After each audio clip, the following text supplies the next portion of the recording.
All right, guys, welcome back. Welcome back to a special edition of February's workshop of today's sovereign confidence workshop for men. As promised, at the end of the month, we will be doing.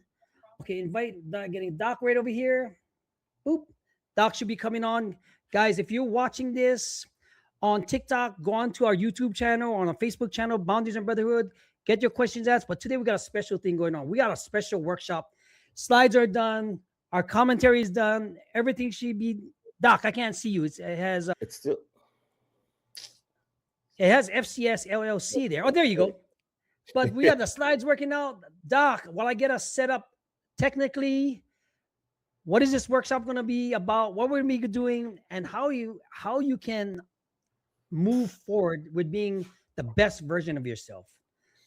all right. So you started off asking the question about your thoughts getting the best of you and holding you back. And yeah, that's exactly what happens. A lot of us, we think ourselves out of things. And to be 100% honest with you, it's like a blessing and a curse. People who are like really smart, it's a blessing and a curse because they will literally think and process their way out of things. They'll process their way out of relationships, out of opportunities, off of growth, out of getting help through mental health, because they will find all these different, what about this and what about that? And they'll intellectualize it.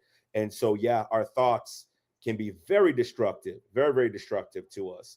And ultimately, they can keep us from being our best self. And we're going to be talking about how you can actually break out of that and truly become the sovereign man. So that's what you have to look forward to today.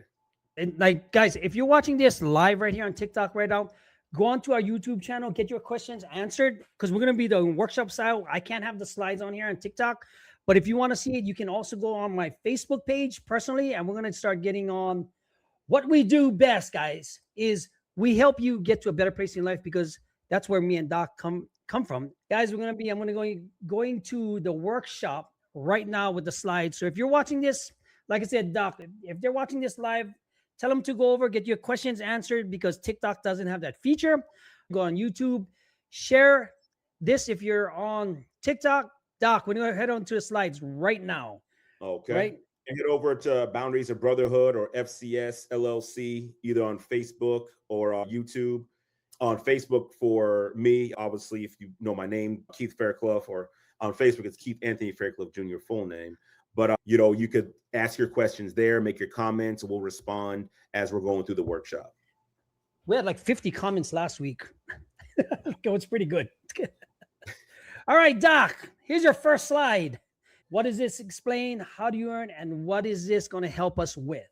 All right. So this is the 11th Man Blueprint. And if you've been following us for any period of time, you've heard us talking about the 11th man or the sovereign man. And essentially, it's like, as the slide says, you're reclaiming your sovereignty. You're reclaiming your confidence. You're setting up your boundaries. You're getting to know yourself. You're being able to stand on your own 2 feet and have to look for external validation. You're recognizing your self-worth.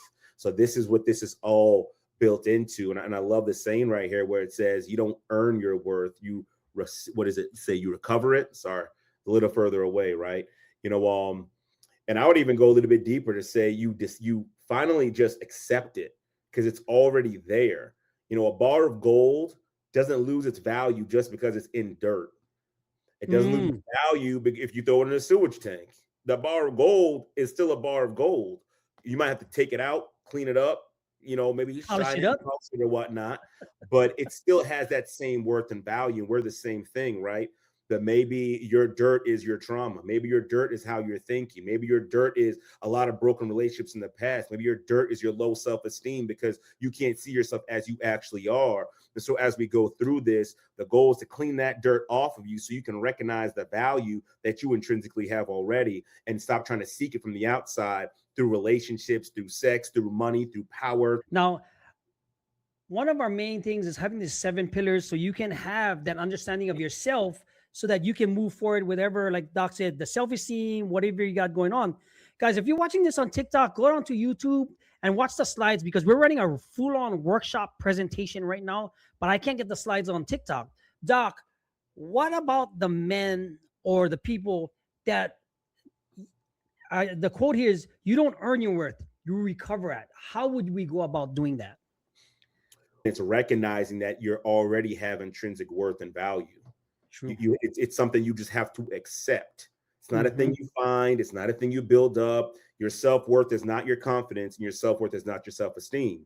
Confidence can go up and down. Confidence can be challenged. Self-esteem can go up and down. It can be challenged. Confidence is your belief in your ability to do the thing you say you're going to do, or the thing you've been tasked with or challenged with. That's confidence. That's all it is. Self-esteem is how you feel about yourself. Some days you're going to feel good. Some days you're not going to feel so good. If you were 200 pounds and ripped when you were in college, and now you got a dad bod, your self-esteem might have taken a hit. It's like, dang, bro, like, I don't like the way I look. Right? But you can change that by getting the gym, eating right, whatever, right? And so now you get back to your six-pack, dad bod gone. Now your self-esteem is back to normal, right? You're good, or it's higher. Your confidence, maybe you don't feel confident in yourself, but you start isolating the negative things that happen or the failures in your life and start looking at them as learning opportunities. You start attaching all the things you've succeeded with. You recognize you have the internal capacity to handle whatever comes your way. Confidence shoots through the roof, right? You overcome that challenge, you just keep going. Self-worth is not those two things. It's your intrinsic value that is already maxed out from the absolute beginning. Simply because you're alive, that's why you have worth. That's it. And then for those of faith, it's because God decided that you should exist at some point in time, right? But in his grand design, you already exist. He thought about you. You know, the Bible says that when you were in your womb, I knew you, right? Before you were even born, right? So, you know, and for those who are more secular and don't believe in God or whatnot, you're, as a human being, you still have intrinsic value. Your life has worth, right? Simply because you're a human, because you're alive, because you're a person. And you should be treated with such respect, you know, and you should be honored, and you should be able to have boundaries and treated the right way as a result. So it's just about, that's one of those things where you just have to accept. That's just it. Like, for an example, right? You know, if I wanted to be a white man, I cannot be a white man. If I wanted to be an Asian man, I cannot be an Asian man. I am a black man. That's all I can be. Can I become more black? No. Can I become less black? No. I am just black. That's it. I just got to accept that, right? So it's the same thing, right? It's the exact same thing with your self-worth. You just have to accept it.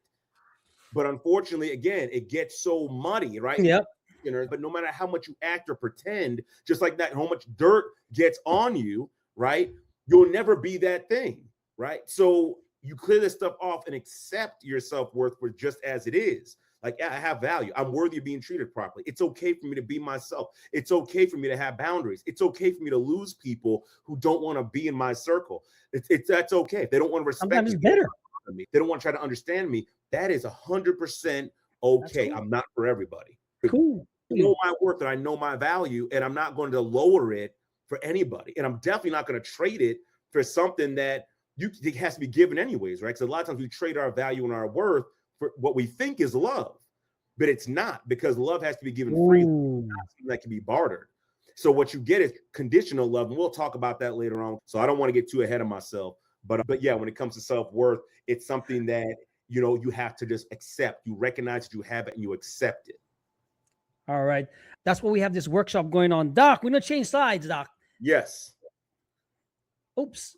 The validation paradox. Please explain what this is, guys. If you're on TikTok right here, go on to YouTube, see what the slides is going on. I can't share the slides on TikTok, but I want you guys to enjoy this. If just not, at least hear what Doc is talking about, because this will help you in the game that you're in, whether it's becoming the 11th man, having the confidence, doing the things that, so that you can actually cash the check your ego and pride want to provide for you.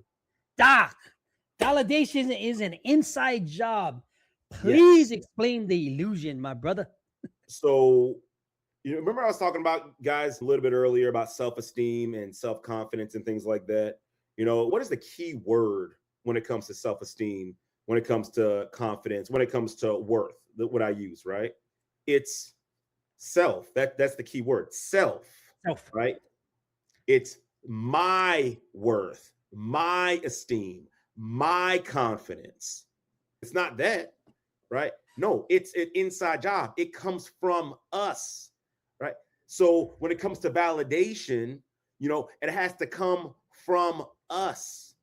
Why? Because that's how we program our belief system. So this paradox, as you see here, this is about a belief system within you. If you already are insecure because you don't believe in yourself, this is what's going to happen. You're going to try to do everything in your power to get external validation. Remember, it doesn't come from the outside. It's not going to work. This belief you have right here and what you think you're doing, you're people pleasing, you're overworking, those things like that. You think it's going to solve that problem, but it doesn't.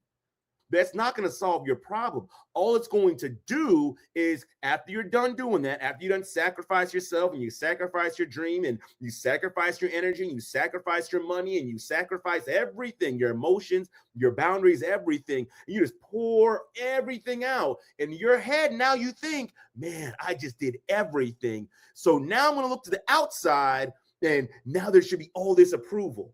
Now there should be all this appreciation. Now there should be all this love. Now my wife should be wanting to sleep with me every night, and my kids should love me, and my boss is going to give me a raise, and just everything is going to be great. And how often does that ever happen? It's slim to none. And a lot of times, even if it does happen, it's not to the same value, because what you do in your own mind is like, oh, I did all this, and all you gave me is a little bit of that. So now there's the crash. And what do you say? Nobody cares. Nobody loves me no matter how hard I work. It's not enough. I'm not enough. And you go right back into this.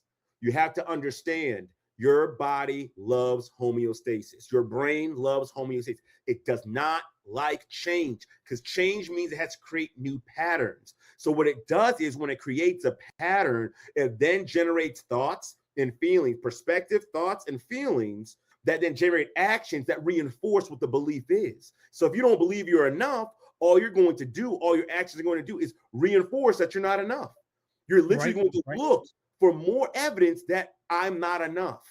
They can't give you enough praise. She can't give you enough sex. They can't give you enough money. They can't give you enough hugs. They can't give you enough of anything because you believe you're not enough.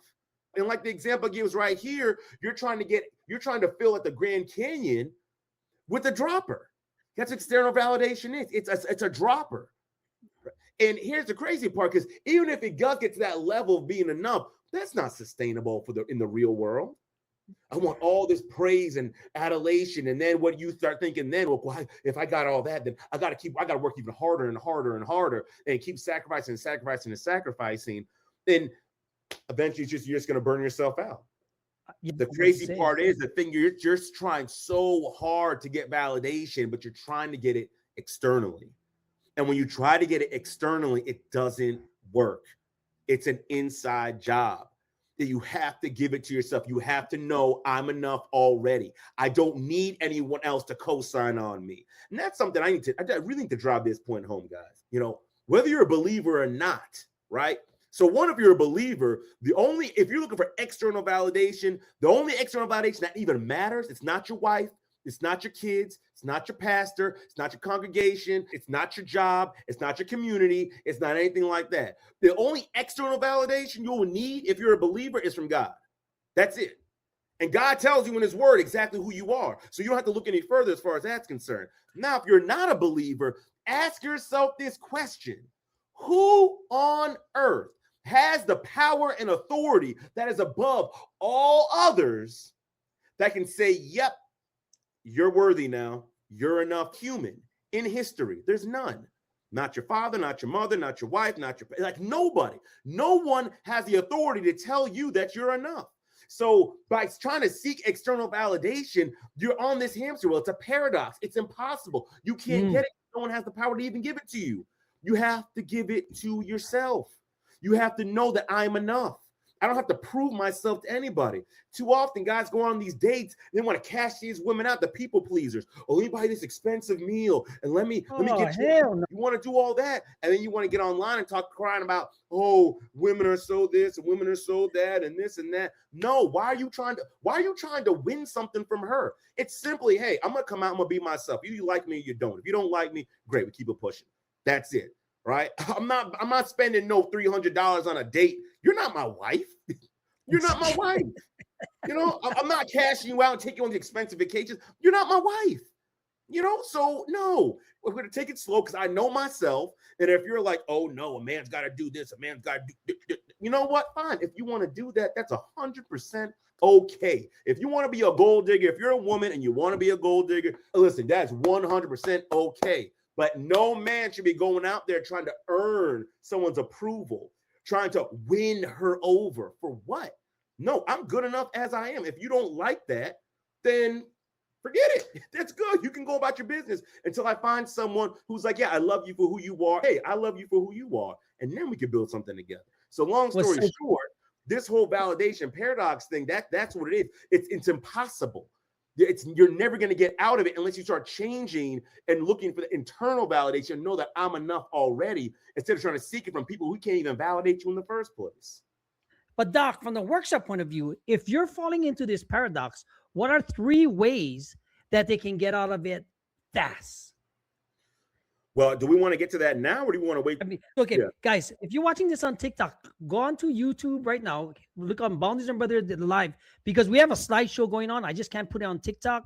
And I just want to say, you're listening to this. I hope it resonates because the slides is going to go to what we got going on Facebook. You can have your questions answered at the end, and YouTube right now on both my personal Facebook page and Boundaries and Brotherhood. And let's go to the next slide. In fact, for the people on TikTok right now, try and describe the slides and what we're going to be talking about. So since they're hearing it like a podcast, maybe that might help them. Okay. Oh, and our proud sponsors. Or I own part of that company now. It's entertaining. Yeah. All right, go ahead, Doc. Sorry. So also for those on TikTok, I can explain the slides to you, but these slides look really phenomenal, right? So I would highly recommend either coming to Facebook or YouTube or whatnot. But I know sometimes people only use like one platform. But in any case, so there's 3 archetypes, right? And on this slide, we have the nice guy, we have the jerk, and then we have the 11th man. And so let's start with the nice guy, because I'm gonna tell you this right now: women do not want nice guys. They want Chad. They call them Chads. Well, I mean, that's what they think, right? That's what they think. What it looks like on the surface, right? But they don't want a nice guy. They want a guy that's nice. There's a difference. It's not the same thing. Huge difference. So a nice guy's a people pleaser. He's the one that goes absolutely above and beyond, seeking approval in every way, shape, and form. He's the one he'll wait on you hand and foot. He's the one that will have no boundaries. He's the one that will not stand up for himself. He's the one that will always put himself on the back burner. That's who the nice guy is. The nice guy is not a nice guy. I'm going to tell you that right now. A nice guy is not a nice guy, right? Right. And so it says like here, you get the results as far as that's concerned. Being a nice guy, has resentment. You end up either with resentment or in the friend zone, right? And so the reason why I say a nice guy is not a nice guy is because a nice guy is not operating authentically. You're not your real self. That's because you're not being authentic. You're not being your real self, which means you're living a lie, which means you're lying to the person you say you care about. That's not a nice guy.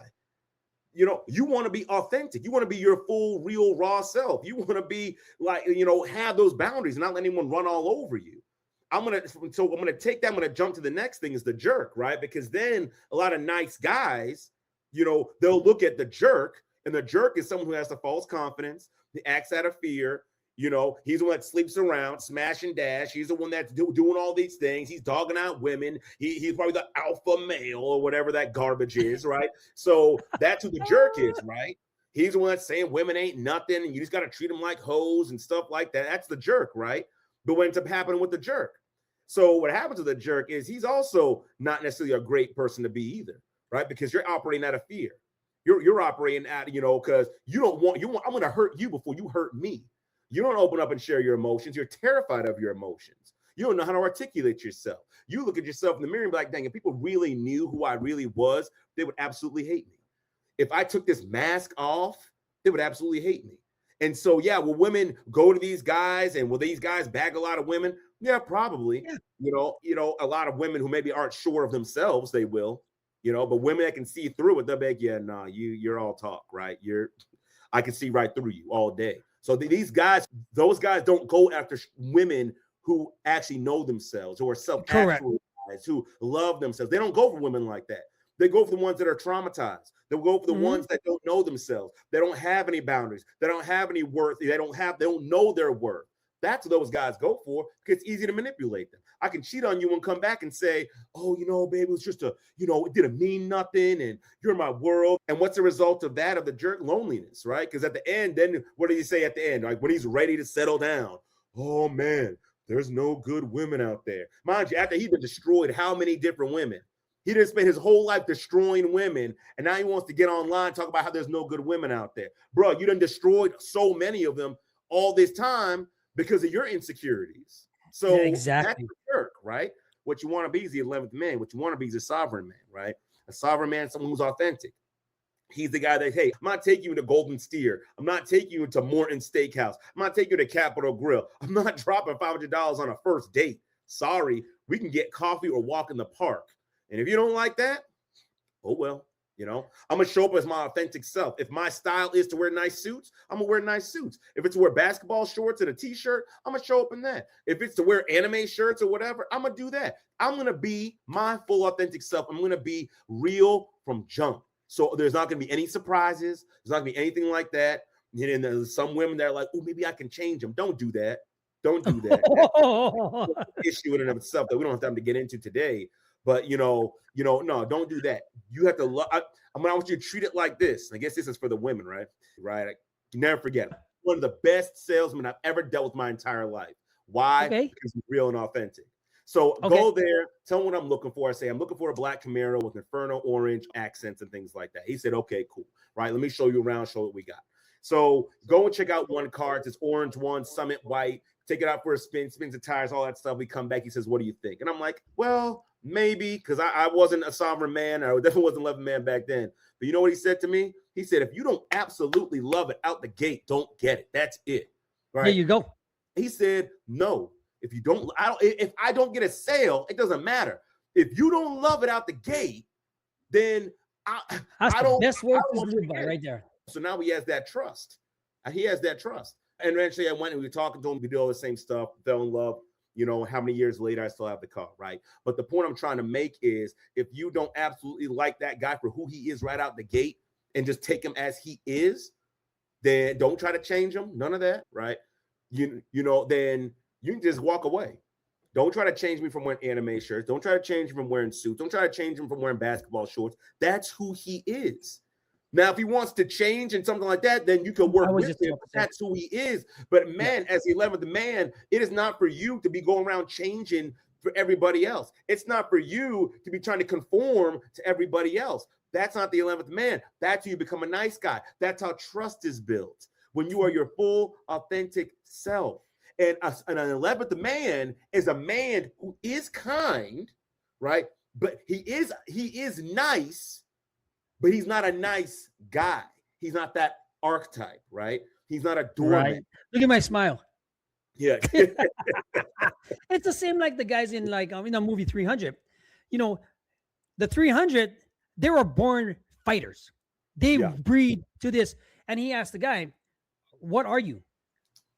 I'm a farmer. Well, you're not going to, I would rather be a straight out warrior killer and have it under control than be a farmer going into a battlefield with no things.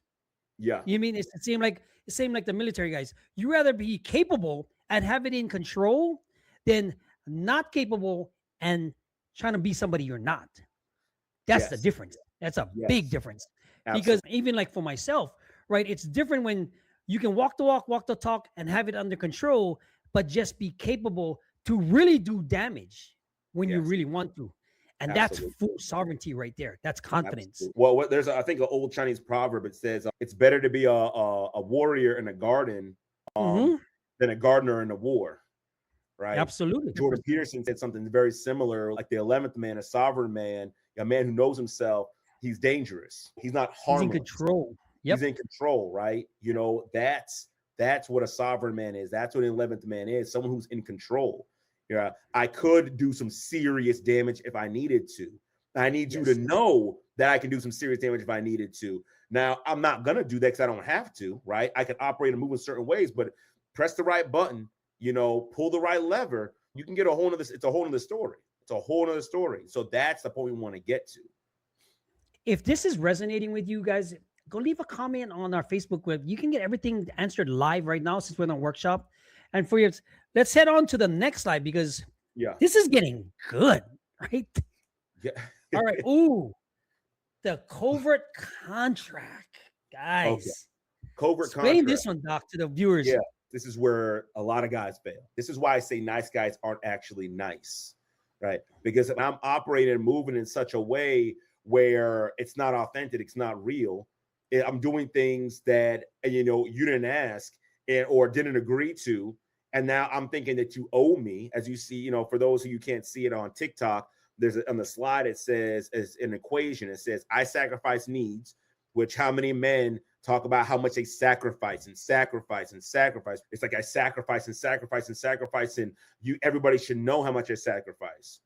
And then you get the next part of the equation is no one asks you to do that. No one asks you to give up your dream. No one asks you to sacrifice your health. No one asks you to sacrifice your time. No one asks you to sacrifice any of these things. There wasn't a conversation. There wasn't a decision. There wasn't an agreement. You just thought that if I sacrifice everything, then ultimately on the other side is what it says is you owe me. That's what it's on the other side. That's a bad one. I did all this without you knowing anything about. Imagine that. Let's take this out of it. Let's look like this. I want you to imagine this, right? Imagine the bank starts paying all your bills, and you didn't ask them to do it. You had the money to do it yourself, but the bank starts paying all your bills. You didn't ask them, and they come back and say, "Hey, we paid all your bills. You need to pay us back with interest now." That's the same thing. What? No one would say, you know what? You're right. Oh, thank you so much, bank. I appreciate you so much. Let me just give you all this money back with all this interest, although I never asked you to do that. And maybe there were some things that were helpful, but whatever, you know, no one in the right mind would do that. They'd be, what are you talking about? I didn't ask you to do that. I'm definitely not paying you back no interest. That's we do the same thing in our relationships. The exact same thing. I'm going above and beyond. I'm killing myself. I'm not doing any self-care. I'm letting my health go. I'm spending my last. I'm doing all these things, and you never asked me to. But now you are owed a debt. You are owed a debt. And if you don't pay me that debt, I now have a problem.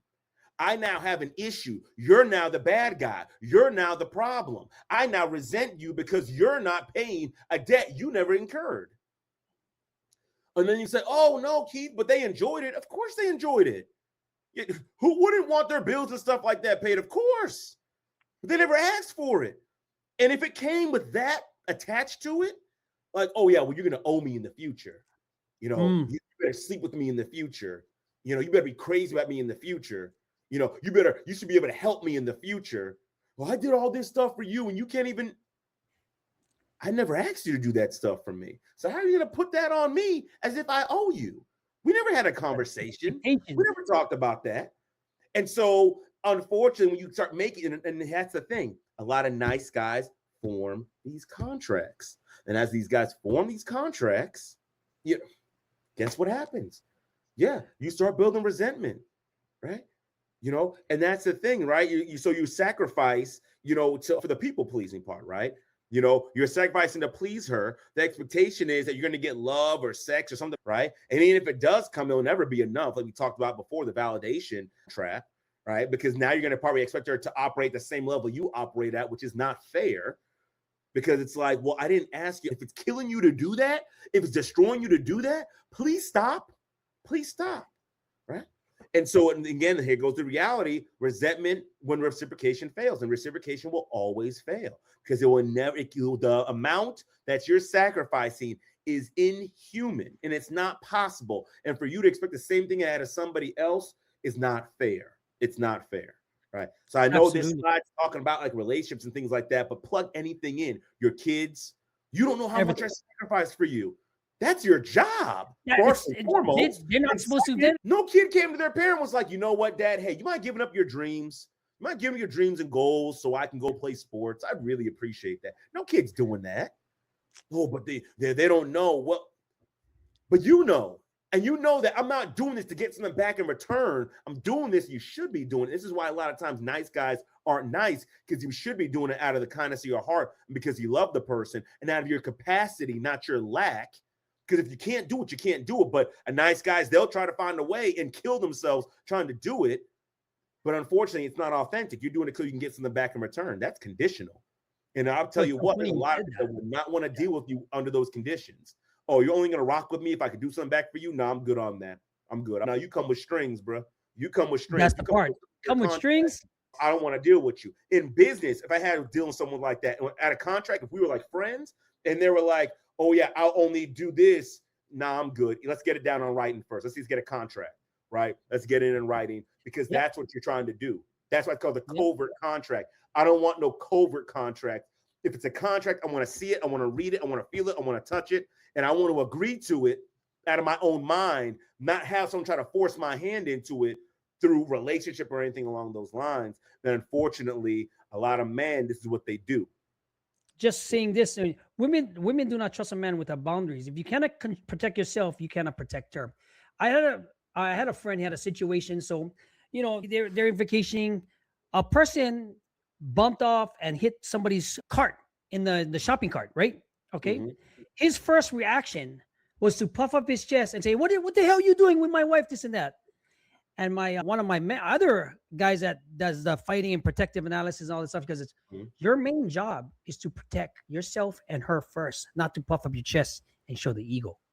Yeah. Because what's good is you, if you get shot in the head, you can't protect her. All because you want to puff up your ego and everything else and be somebody you're not. Yeah. That's the same analogy. You know, because especially in like those scenarios like that, a lot of guys think like, if I can press another guy, that means I'm manly, right? You know. No, you're there to protect your wife, your belongings, your kids, and everything else. If there's a real threat, not someone bumped my car, it was an accident, bro. Why are you getting all big in the chest over an accident? Yep. Now, if someone came over and started rubbing your wife's butt, by all means, knock them out, right? If they try to snatch up your kids and run off with them, by all means, there's only so much I can say in this workshop and online, but do what you got to do, right? Whatever this information, do what you got to do, right? In that situation, certain things are expected. Yes, not for this workshop, no. But but that's Sean Ryan or something on them. 11th man, a sovereign man, they're going to know the difference. They're going to know when to apply pressure, when to have those boundaries go up, when to really enforce them. They're going to know when to do that, because what that is, that's actually fear. You're so terrified of being hurt. You're so terrified of people seeing maybe a weak side of you or a vulnerability or something along those lines. What you end up doing is you just end up, I got to fight off everybody and everyone's an enemy and I'm going to. No, that's fear. That's lack of emotional control. That's lack of emotional intelligence. That's not strength. That's not authority. That's not even boundaries. That actually, it's more of a weakness more than anything else. All right, let's go to the next slide. All right. Explain this for the people on TikTok. We already went through 3 slides for an hour show. Well, that's what happens, man. It gets good, right? I mean, because you guys got to remember, these slides they're just small prompts, right? It's not the whole thing, and which is why you got to make sure you listen to this, right? We can't just give you the slides and be like, oh, you'll get it. No, you have to get everything that comes along with it. Right? So now we're talking about boundaries, walls versus gates, right? And this is something that's so critical to understand is a boundary. For one, the purpose of a boundary is to protect what's on the inside, right? A wall is designed to keep something from coming in, period. Boundaries are permeable. Things can come in, things can go out, but it depends on how it's coming in, right? You can't enter just acting and treat any kind of way, right? There's certain rules that you have to follow, certain things you have to respect. So we as men have to understand, and unfortunately, a lot of times we have walls, not boundaries. So we shut everybody out. We don't open up. We don't share. And we call it being strong. We call it being stoked. No, we're not. It's being scared. That's what that is. I don't want anyone to hurt me. I don't want anyone to see my vulnerabilities. I don't want anyone to use things against me. I didn't want anyone to do that. So I set up walls so nobody can get in. Forget the rules. And this is where it lies. Like, oh, if you just respect me, that's enough. And we talked about before, that's not enough. You know respect is not enough. People can respect you and not like you. And guess what? You're alone. Like it says here on the slide, that's isolation. You're by yourself. And you tell yourself stories that nobody knows, nobody cares, things like that. And again, going back to that validation trap, might look a little bit different with some different inputs, but it's the same thing. I'm scared to open up, so I'm going to act and respond, move, and feel in certain ways to reinforce the belief that it's not safe to open up. And so then you continue to have that wall. But a gate, though, that is a permeable boundary, right? Things can come in depending if they meet the right circumstances, right? The right requirements, in which you have to know what those are. Essentially, this is how you want to be treated. You have to know how you want to be treated. How do you want to be talked to? How do you want to be listened to?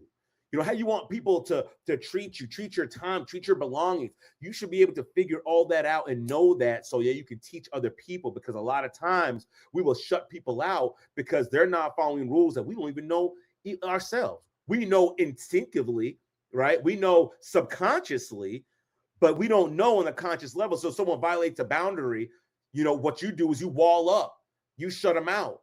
But you didn't teach them. You didn't show them. You don't even know yourself. You didn't take time with yourself to even say, hey, is this how I want to be treated? And then allow her or him or your children or whoever to learn you, to understand you, because you do understand. Maybe you don't understand, but love is when someone understands and accepts you, or wants to understand and wants to accept you. So that means if you teach them about yourself, guess what's going to end up happening? They're going to either do one or two things. They're either going to be closer to you, they're going to get through that boundary and get closer to your inner circle, or they're not going to do it and the gate closes, they're not meeting the requirements, they stay on the outside. Either way, you're still safe. But you have to know what your boundaries are and be able to teach them to other people so that they can get closer to you. Because if you don't even know how you want to be treated, it's not fair to expect everybody else, your wife, your kids, your girlfriend, your family, your friends, your brother, your sister, you're not. It's unfair to ask them to automatically mind read and know. So that's the difference between a wall and a boundary. You really need to work on making sure you have boundaries and not walls. And if you're terrified to open up because of things inside of you and things of shame or guilt or things like that, I strongly recommend you linking up with a therapist, you link up with me, so we can actually start working on that to break down those walls, establish gates, and give you power and control and sovereignty back over your life. Yeah, because just to get to this, if you're feeling taken advantage of by others and you don't know where to turn to, or you feel a little bit guilty of asserting what you really want in any type of relationships, your work, your coworkers, your kids, and everything else, or you're just constantly exhausted from overgiving.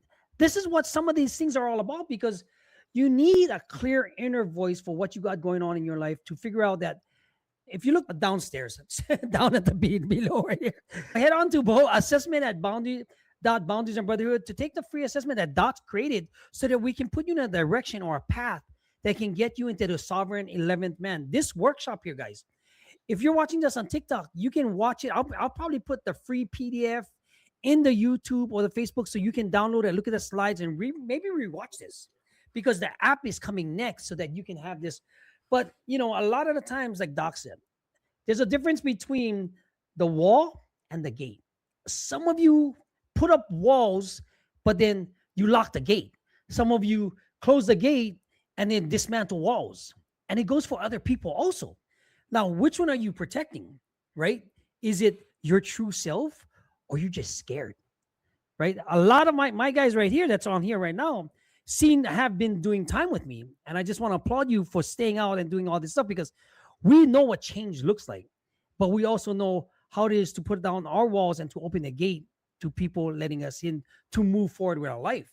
The ones that can and cannot do that, I really feel sorry for you. And that's why we made this channel.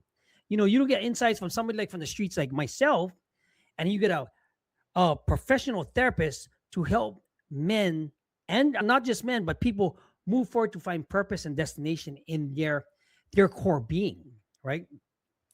Doc, let's go to another slide. Oh, right. Now we're getting into nitty-gritty. All right. Busting boundary myths. Okay.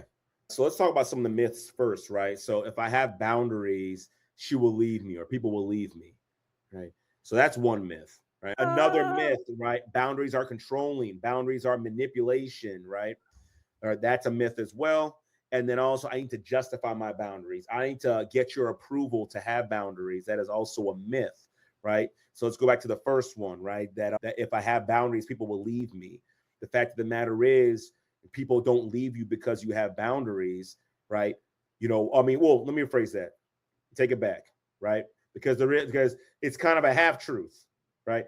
There are some people that will leave you when you have boundaries. They absolutely will, especially if you didn't have them before. And then what ends up happening is you start, hey, I know my worth and my value.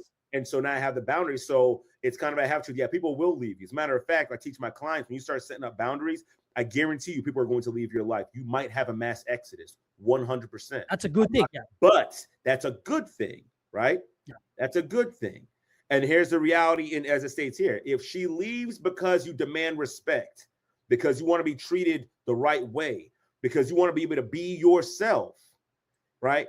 Then there's no need for you to worry, right?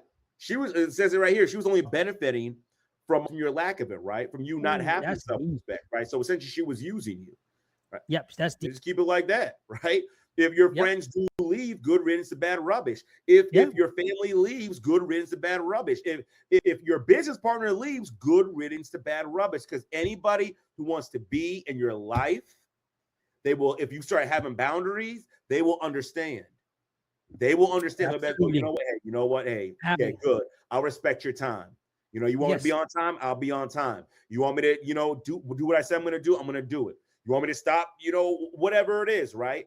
Because I respect you enough. I love you enough. I love this relationship we have enough to respect your boundaries. And the thing is, when we have boundaries, you're not asking anyone to do anything that's crazy or wild, violate my boundaries. It's not that.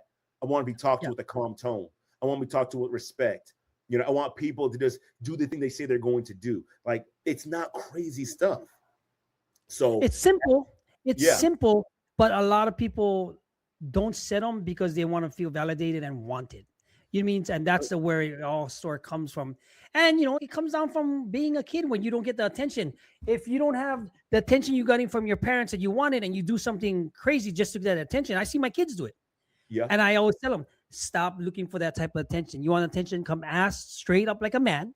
You mean do this other thing. Like I got my 3-year-old shaking his teacher's hand like this. I'll see you tomorrow. Bending his back. The teacher just lost her mind. She goes, I do this at home, but not with a 3-year-old. Yeah. But it's the same thing, because when you set boundaries for yourself, you have integrity and self-respect for yourself, and then you can command the respect that you truly deserve. If you don't have that and people start leaving, that's a beautiful thing, because it's same thing. I equate that to being an ex-drug addict, being an ex-criminal, not saying around the drug addicts and criminal. That's a good thing for me. Yeah. Because I'm not mixed up in the life. Yeah. Talk about the myth. I need to justify my boundary. That one is big. So as far as like justifying your boundaries, right? Again, you're asking permission. So, I mean, the myth is I have to ask permission to have boundaries. It's essentially what you're saying, and the fact of the matter is that's not how boundaries work. Do you have to ask permission from the thief, to keep your door locked at night? You don't. The thief comes to you and you don't say, Mr. Thief, let me explain why I keep my door locked. I just don't want anyone to steal from me. That's not how any of this works, right? It's the same thing with how I want to be talked to. I don't ask someone, can you please talk to me? Because it would really just make it so nice. And if you don't, that's okay. No, I don't like to be talked to that way. Well, why? Because I don't. That's why. Because I said, don't talk to me and use all that profanity, or don't talk to me and yell and scream. If you want me to listen to you, these are the parameters. This is the requirement. You need to be in a calm tone. It needs to be without profanity. That's it. I don't have to justify what it is. And if it's like, well, I'm not going to do it unless you justify, well, then you can sit yourself on the other side of this gate and then wonder why we're not close, and wonder why I don't open up, and wonder why I don't share. Right? You could sit there looking confused, but when you come back, I will tell you the same thing, because the way you talk to me, because how you invalidate my feelings, because when you do this, when you do that, and I taught you and I told you not to do that, but you're still doing it, right? You don't have to justify your boundaries at all. You have them, and you just need to share them with other people. So that's something that I think it's critical for people to understand, that you don't have to justify why you have your boundaries. But I will say this, asterisk here, right? Asterisk. So make sure it's a boundary and not a wall. Because Different. if you're trying to say, well, I don't have to justify my wall, and I'm just not opening up because you have some deep-seated hurt on the outside, then which is into the next one, because you have some deep-seated hurt on the outside, that's not a boundary. That's fear talking. See, boundaries aren't grounded in fear. They're grounded in respect. They're grounded in your self-worth. Walls are grounded in fear. So if you're doing this out of fear, I don't want to open up out of fear. I don't want to be hurt. I don't want to share what I'm thinking and feeling out of fear. If you're doing it like that, then that's a wall. You need to work on that. A boundary says, yeah, I'll open up and share, but it's going to be under these parameters, right? It's got to be with we're listening and we're talking and we're doing it the right way. If we're not doing it like that, then, well, I'm not going to do it, because I value myself and I know my worth. And I know I'm worthy of being listened to. I know I'm worthy of being talked to with respect. So I'm not going to take anything less. Next slide. Yes. Ooh. All right. Stopping disrespect. All right. So the protocol for stopping disrespect, and we could probably go on this for a while, right? But essentially, it's you enforcing your boundaries, right? It doesn't mean you have to be super aggressive. It doesn't mean you have to yell and scream. It doesn't mean you have to puff your chest up and beat on your chest and all this stuff like that and make all this noise. If you're doing that, you're emotionally dysregulated and you already lost. You already lost. Ooh, you already lost. I just up in a state where someone's disrespect you, when you're like, oh man, well, you better not, you have to talk to me that. Hey, you already lost. Game over. Game over. They pressed your button and they got you going. Now they got you on strings like a puppet, just dancing, looking like a straight fool in public, looking like a fool at the bank, looking like a fool wherever you are, because they got you dancing. I know it's harsh language, but you just got to hear. You got to. It is what it is, right? To stop disrespect, doesn't require all that. A sovereign man, the 11th man, it doesn't require him to do all that, right? Because the first start, right? You got to identify what happened, right? And you got to make sure you're specific. Don't just say, "Oh, you were disrespectful." What does that mean? What does that mean? Disrespect is different for me and you and everybody else. So you just say, "Well, you're not respecting me." What does that mean? So now maybe you're mad at your wife. You're disrespectful. You're disrespectful. What are you talking about? What is she doing that is disrespectful? So you got to take time and learn yourself and learn how you want to be treated. Because if you don't know how you want to be treated, then it's just based off of feelings and you can't teach it to anybody else. You cannot stop disrespect because people aren't going to know what's disrespectful and what's not.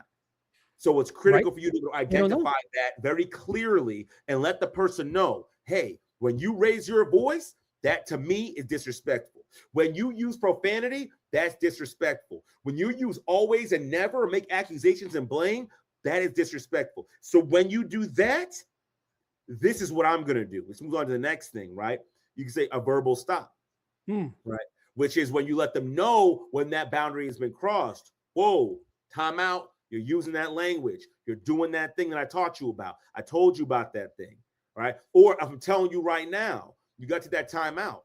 Doesn't mean you'll automatically stop, but you got to take that time out and you say, hey, wait, hold on. The way you're coming at me right now, I don't like that. You got to lower that tone, right? Because that's coming off as disrespectful to me. So you let them know. Right?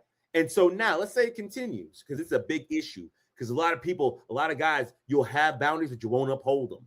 If you're not upholding your boundaries, then it's not a boundary. It does nothing. Right? If you leave your door wide open, the door is useless. If I can walk right in your house and whenever I want, you say, Keith, you better not come in my house. Okay. I walk in your house and you're like, you came in my house. Well, the door is open. You left the door open. Yeah. Kick it in. So you got to uphold your boundary.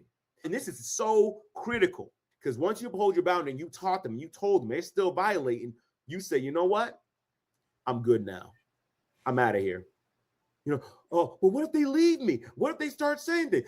I've been called a bully. I've been called controlling. I've been called all types of things. So I leave conversations that don't serve me anymore. I say, you know what? I already told you about the way you're coming at me. I'm done.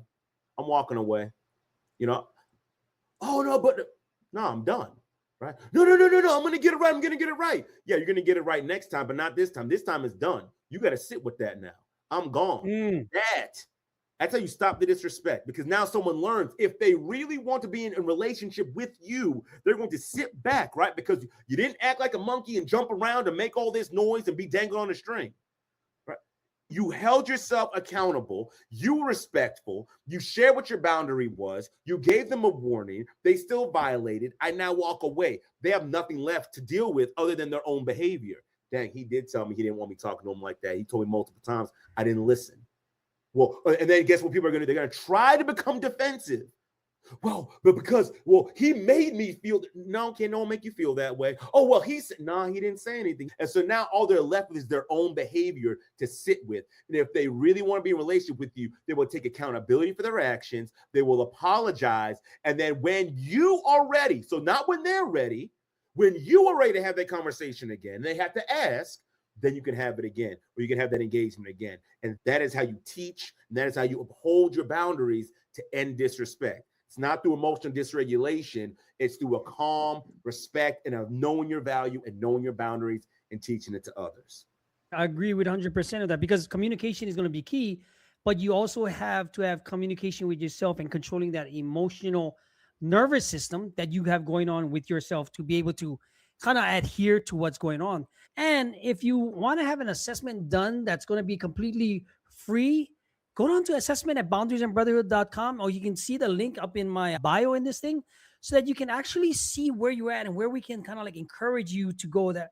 Because having the slides that's going on within the other two channels going on, you're not getting all of the essence of it. But I just want to let you know that. Please describe for the people on TikTok watching what's on the screen right here. So it's a picture of a person, and you see the X-ray into his brain, or I guess maybe it's MRI or CAT scan. And it looks like there's dysregulation in the middle of their brain. I believe that's where the limbic system is. And it's saying self-doubt, which is the intruder, right?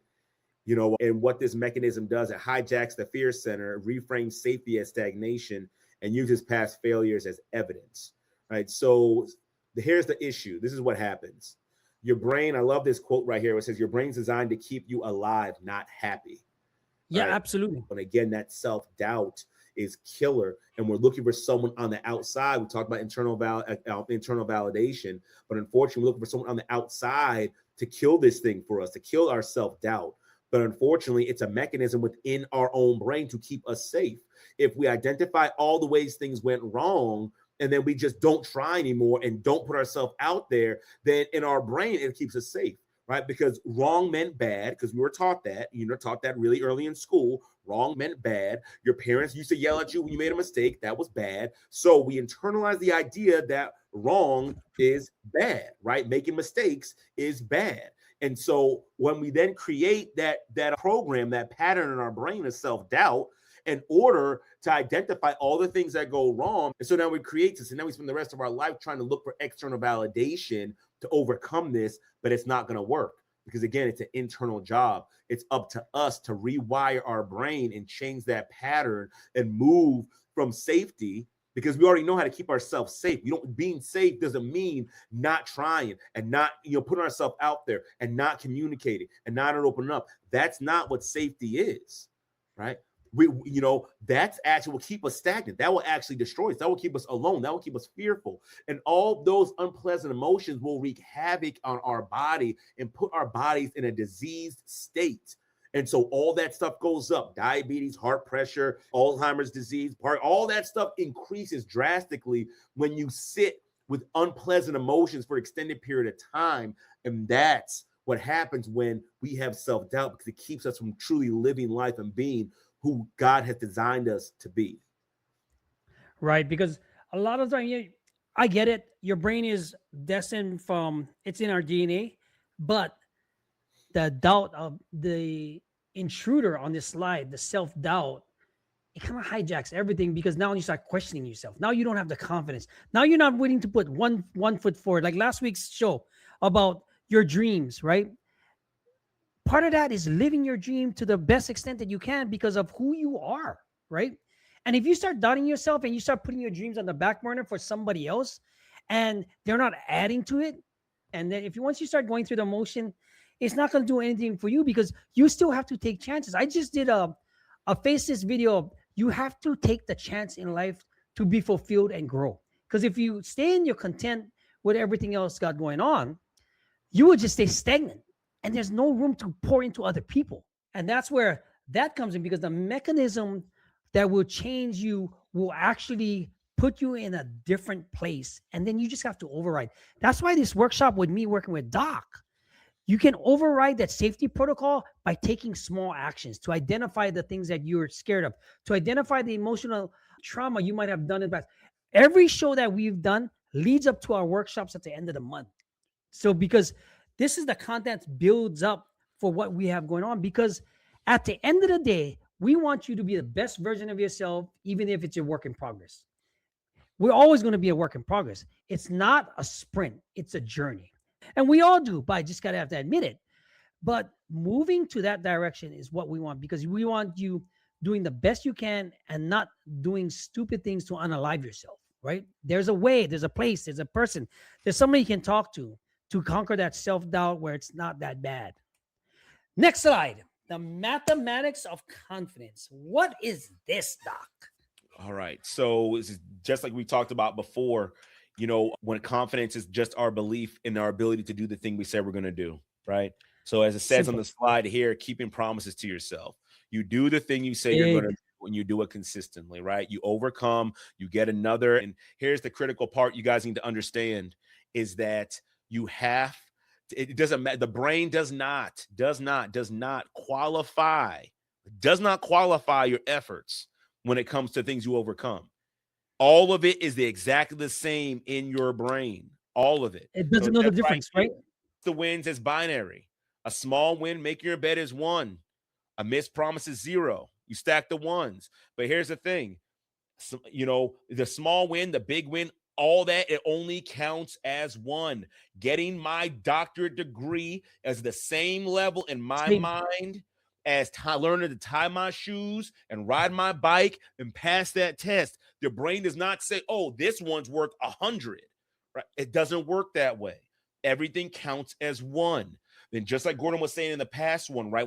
In the past slide, when it comes to going out of our comfort zone, that's where growth takes place. It doesn't necessarily feel good, but if you look at how confidence is built the right way, and you attach all of your wins together, this is why you're not confident right now. I'm going to tell you why. Because you detach the wins and you connect your losses. Amplify your losses. And I can guarantee you have more wins. You have more wins in your life than losses. But the problem is you downplay your wins. You say a doctorate degree is not a big deal. Making 7 figures is not a big deal. Getting married is not a big deal. It's never enough.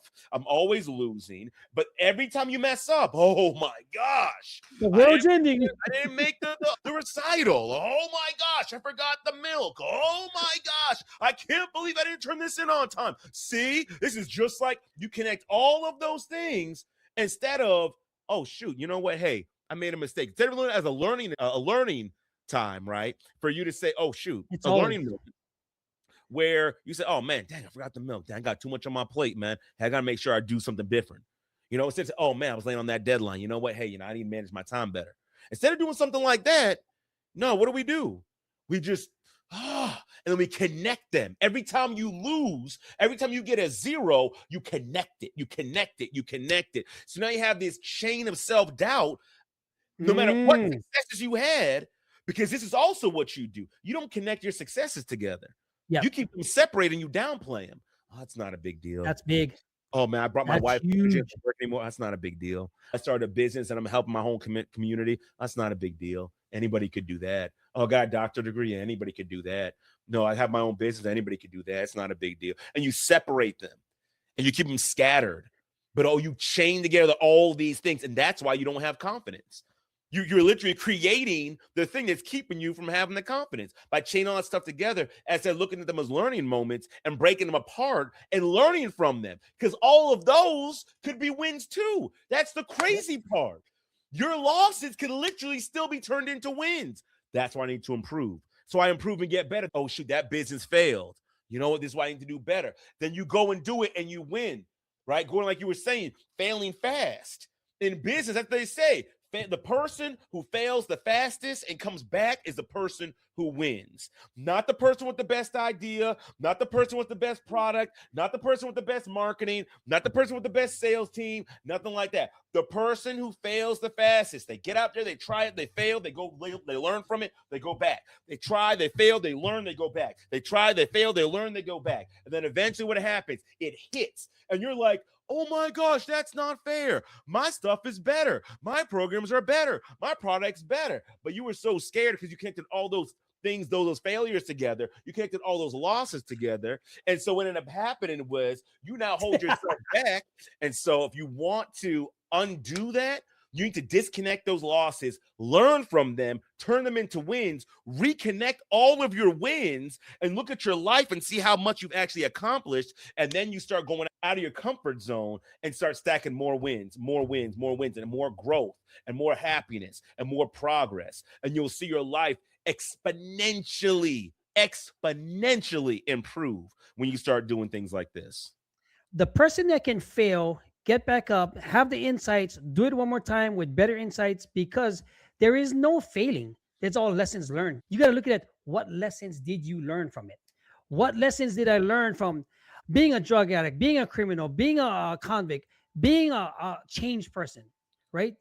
Where did I get my trauma from? Where did it go? Because once you learn how to kind of like reframe that, rephrase that, using the 7 pillars to get the confidence and look at it binary, like you said, because even for myself, right? I can say, yeah, I got this $1 million business over here. I'm marketing for this platform. I'm doing all of this, wrote 7 books, did 4 coloring books, everything. That's just nothing. But when somebody else is over like, holy shit, right? Yeah. And you're doing this. But see, for me, it's like, you can get to that level, but I'm not putting myself down, is because, you got to keep striving for more, because that's when growth happens. This is where you become the 11th man. You become confident. You command confidence. You command the respect for women and men alike, right? Because why? You use your insights. If you don't have everything else, you fall off the cliff, right? Yeah. You fall off the cliff. But when do you get back up? The whole secret to it all is getting back up and using what you learned, not doing the same crap. And believe me, trust me, I've done the same crap so many times that I had 15 convictions and 115 arrests. But guys, it's one of those things. Reward yourself for the things that you've been through, and actually be confident, because you were born to do something, right? And you just, for some reason, you listened to somebody else and your self-doubt kicked in because it's there to protect you, misguide you. But what if you start challenging those beliefs? Where do you start questioning those things? Where do you start questioning, where the hell did that shit come from? Then you start looking at, man, now you start creating your own beliefs, your own behaviors, your own patterns, your own purpose, right? Your own. And then the zeros and the ones, the zeros don't even matter no more. You just look at it as ones. You'll right? never have zeros. Have zeros. Do it. Listen, guys, if you do confidence the right way, you will never lose. I have a saying: you either win or you learn, but you never lose. But you never lose. In here, every failure, and I was even looking at my finances this morning. I'm like, dang, I'm in actually a pretty decent place. You know, damn, better than me. Coming from, but where did that come from, Gordon? It came from last year making a lot of mistakes. Last year, I overextended myself. And I was struggling the entire year as a result. But did I sit in the multi grub? Oh, woe was me. It's so unfair. Nobody likes me. Oh, I never win. It's all. I didn't do that. I said, it sucks. It sucks. I don't like this. I prayed about it. I'm like, you know what? I got to get myself out of this, and I'm going to learn, and I'm not going to do it again. I'm going to take a measured approach. I'm going to look and see, hey, is this investment going to bring me back a return? And if it doesn't, let's hypothetically think it doesn't, can I take that hit? I've learned. So last year wasn't a loss. I learned it. I keep moving forward. And for those of you who can see the slide, you see it goes up. So if I'm always going up, then success is not random anymore. Success is guaranteed. It's guaranteed. All right. Here's the next slide, right? Guys, if you're not watching this slide, maybe leave a comment or please share this out. Maybe I'll leave the PDF in some of the comments so you can get it, so you can actually look at the slides and watch this in a replay. The Genesis narrative audit. Explain that, guys. And on the slide in the thing, we have an old cassette tape unraveled with the question: who told you that you weren't enough? And I'll let Doc explain that. You know, He's Gordon, about to go off. I'm gonna let Google Notebook slide on this one because I don't What is like it? the idea of old program with the cassette tape on there because Okay. I used to rewind cassette tapes with pencils. Like I Okay. remember that, you know, you record on one side, you got to flip it over, record on the other side. Press the tape. Listen, Record right? off the radio. We were recording off the radio from like, that's when I used to pop.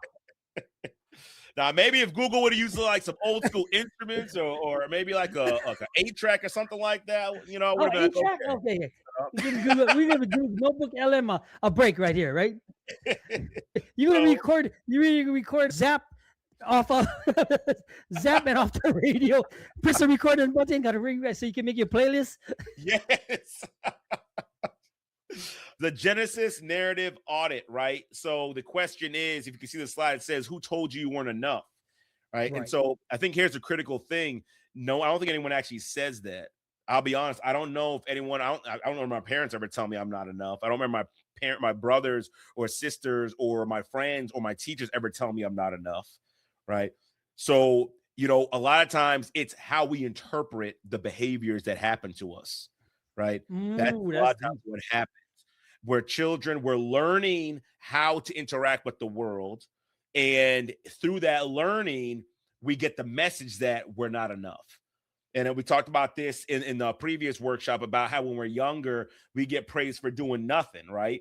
Because we're enough. We have that intrinsic value. But then we stop getting the same reaction. We have to start now going and going and going and going and earning that attention. And so now we're on this hamster wheel, like to be enough, I have to perform. Right. And I have to do a behavior. And so now, unfortunately, as children, we attach behavior to internal value and look for external validation to say, hey, if we're enough or not. If you ever had a cassette tape, you know, that would get, sometimes it would go in the player and it would get jammed up. And if you know what I'm talking about, you pull it out and then it's like, oh, shoot. And then now it can be all scrambled and you're trying to undo it and you're trying to wrap it a little bit and then undo it. That's what ends up happening. We start conflating our behaviors with our identity. And when you do that, and you learn that doing so means I have to get that external validation because that's what happened. When you crawled, you know, it was great, but then eventually crawling wasn't enough. You had to walk, right? Or so you had to stand. Then standing wasn't enough. Then you had to walk. Then walking wasn't enough. Then you had to run. Then running wasn't enough. Then you had to be controlled with it. And then even when you did that, that wasn't enough. And so it was always this perpetual cycle where I have to do to prove that I'm enough. And I need someone on the outside to tell me that I'm enough. But we got to separate that, right? You got to separate your identity, who you are, from your behaviors, right? Because there's some overlap. Yeah, but absolutely. Our behaviors may not necessarily dictate who we are. We all make mistakes. You know, sometimes we're not our best self. There's these things we call emotions that sometimes we don't control them, acting out of character. Doesn't mean that's who you are. That's just who you were in that bad situation. But on an internal level, that's not who you are. So we need to make sure we separate that out. Because then you can start actually living according to your real values, your real morals, your real standards, your real beliefs, and that can start changing your perspective, your thoughts, your feelings, and your behaviors. And then now you start recycling and reinforcing the new belief that you have in yourself that I'm already enough. I don't have to prove myself to anybody. And you start reinforcing that. So now you've now put your behaviors in such a way where now your behaviors are reinforcing your belief over and over and over and over again. Now, I told you Doc was about to explain something really deep right there because it does make sense. Guys, I wish you guys on TikTok here could see these slides. But if you want to see the replay, go down to our YouTube channel. And guys, I just want to say one of our proud sponsors on Alert Pop is going to be the first ever caffeinated candy pouches. If you guys are creators and you're looking for something that's different from the energy drink, check these out. These are brand new, coming out of the market. I just want to say something different, and even something like this, I'm jumping in head first. Well, Gordon, if I could speak to that real quick before we go to the next slide. Yes, sir. And just because, guys, think about it. We grew up in an age where you have the energy drinks came out, right? What's the biggest issue that we have with energy drinks and coffee, especially if we use a lot of sugar, right? For one, it's terrible for our health, the sugar. but then you crash, right?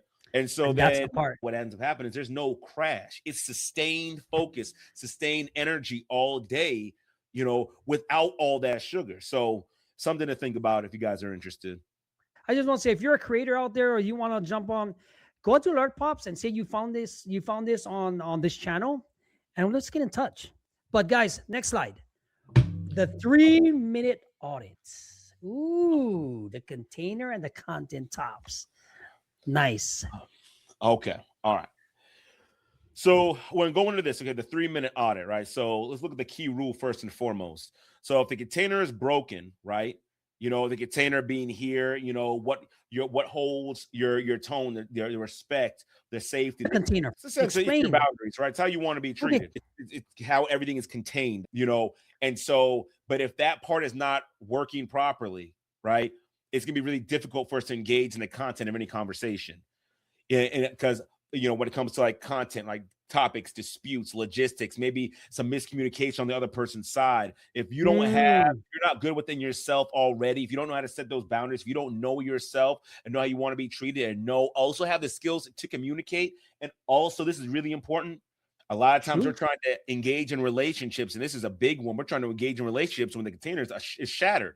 It's shattered, right? We have no emotional regulation. We have no boundaries. We don't have no skills. Our container is shattered, and we're wondering why we have a hard time engaging in conversations. Because contrary to popular belief, it's not always the woman's fault. There have been some women who they communicate perfectly fine, and because the container and the guy is shattered, or maybe there's some insecurity there, interpretation there, he can't properly engage the conversation. He can't Correct. properly engage the topic. Right. Yeah.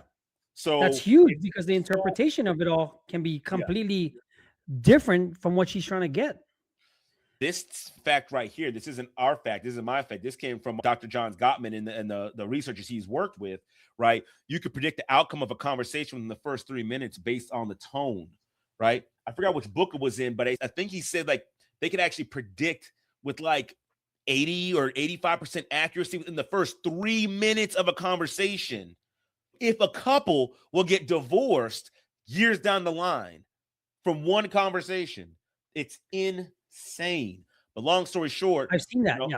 We got to make sure the container is good. We got to make sure we are good. Stop looking at everybody else and what they're doing and how they're making mistakes and using you statements and it's everybody else's fault. It's everybody else's fault. But stop doing that. I need to fix my container. Am I making sure that I'm having a respectful tone? Am I making sure I'm respecting them and their boundaries? Am I making sure I'm creating an emotionally safe space for them? Am I making sure that I'm good?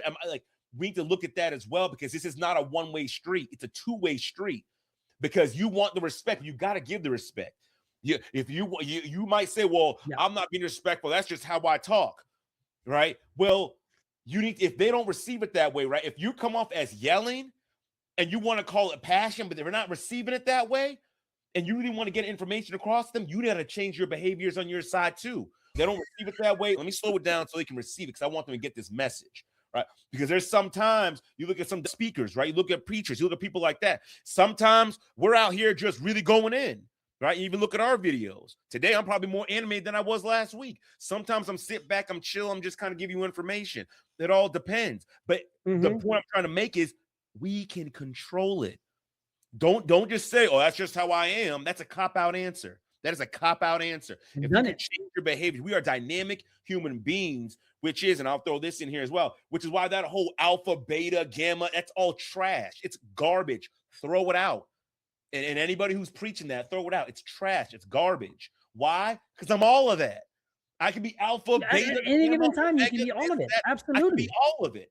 Depends on what the situation on me, right? So I want to operate in excellence on my side to make sure that my side of the street's clean and I'm doing everything I'm supposed to do. That's a key thing here, guys. You got to make sure your side of the street is clean and focus on that. Don't focus on nothing else until your side of the street's clean. Not how your wife talks or how your kids act or how your boss shows up. I got to make sure I'm doing what I'm supposed to do on my side. And once my side of the street is clean, then I can start addressing some of those other behaviors out there. And that's when it makes it easier for you to kind of like put that in position. Because once you do that, you know what's coming from, because I'm guilty of it also. You Yeah. know, I used to be passionate. I'm loud. I'll tell Andrea this and that, and then I'll correct myself. And Yeah. that's emotional intelligence, because once you have that container, like they say, the tone, okay, and you have the guts to say, okay, I fucked up. Oh, you know what I mean? Whatever. Then it's fine.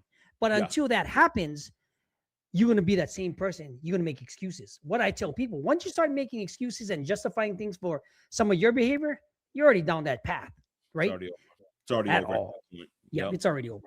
Yeah. Ooh, regulation, down to our next slide, guys. Regulation is leadership. Right now, there's on the slide right here, there's like a switch, like you see in, the way I see it, it's like on the bathroom of an airplane. You have that occupied, not occupied. That's what the slide looks like. Doc, explain the regulation leadership.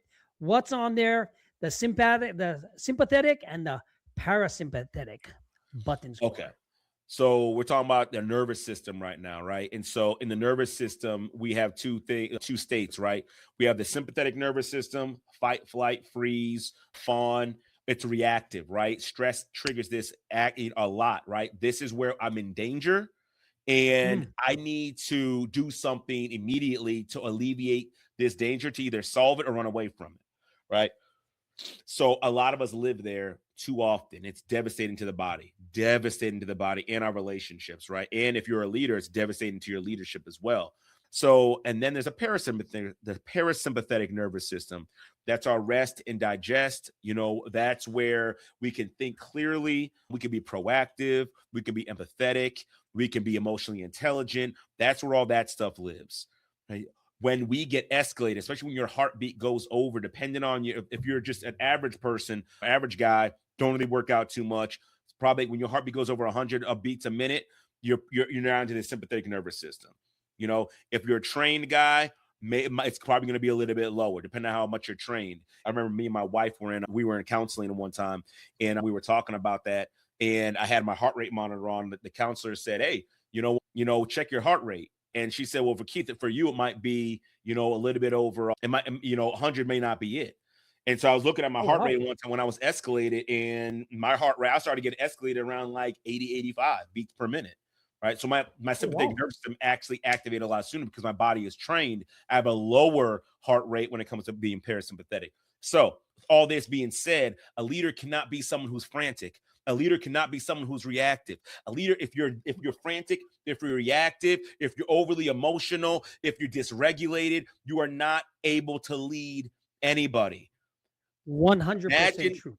Many of us have seen our boss at work, and an emergency happens. They start freaking out. They don't know what to do. They're yelling at people. They're breaking down. They're being disrespectful because their sympathetic nervous system's in play. They can't do anything. They can't lead properly.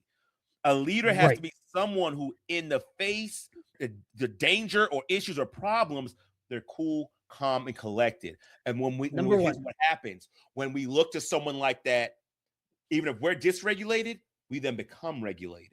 Exactly. I remember, I don't know if it was last year, the year before that my son had this recital to go to, and he didn't have the right clothes. My wife calls me. I think he has the bus leave at like 10:30. My wife calls me at like 9:50 or something like that.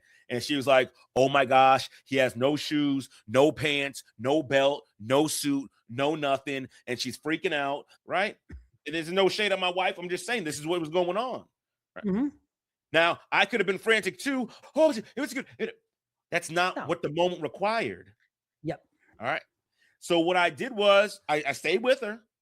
Right. And as she was talking, and she was like, "Well, maybe it's not going to work out. I got to get him clothes. I'm going to drive around this place, go to Men's Warehouse. They don't sell men's clothes. I go to Ross. They don't sell the boys' clothes. I go to Target, and now I go to Target, and she's on the phone. I'm on the phone with her the whole time.